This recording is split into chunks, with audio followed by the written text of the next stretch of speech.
Di lantai 2 Museum Fathahillah atau sekarang nama resminya adalah Museum Sejarah Jakarta, ada apa aja sih? Yuk cekidot! Let's go! Secara historis, area ini yang paling penting dari Museum Sejarah Jakarta karena dulunya berfungsi sebagai pusat kekuasaan administrasi dan hukum kolonial. Dari lantai 2 kita bisa melihat balkon luar alias pemandangan kota tua, di mana kita bisa langsung melihat Taman Fathahillah alias alun-alun. Saat ini, balkon ini menjadi salah satu spot favorit untuk melihat keramaian kawasan kota tua dari ketinggian. Namun, sejarah kelam di masa lalunya, para pejabat Belanda menggunakan balkon ini untuk menyaksikan eksekusi yang dilakukan tepat di depan balai kota. Di lantai 2 ini didominasi oleh pameran mebel mewah dari abad ke-17 hingga ke-19.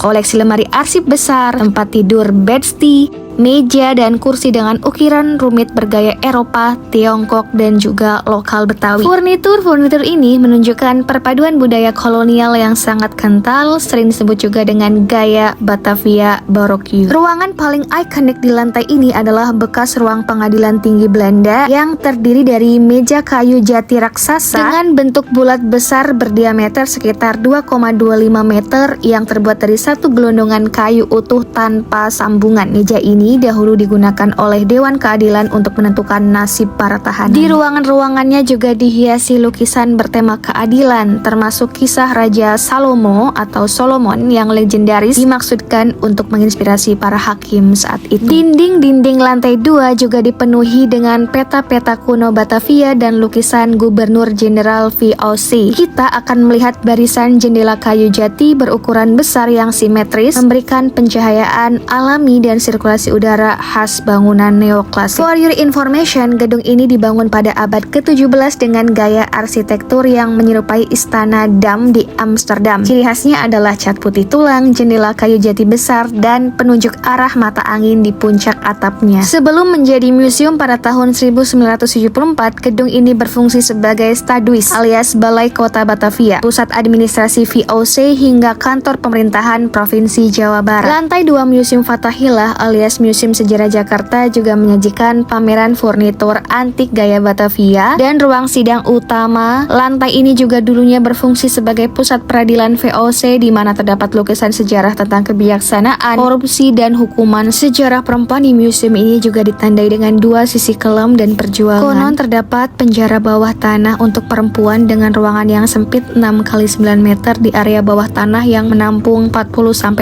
tahanan perempuan pribumi. Konon Cut Nyak Dien, pahlawan perempuan dari Aceh, juga pernah ditahan di penjara bawah tanah sebelum diasingkan di Sumedang.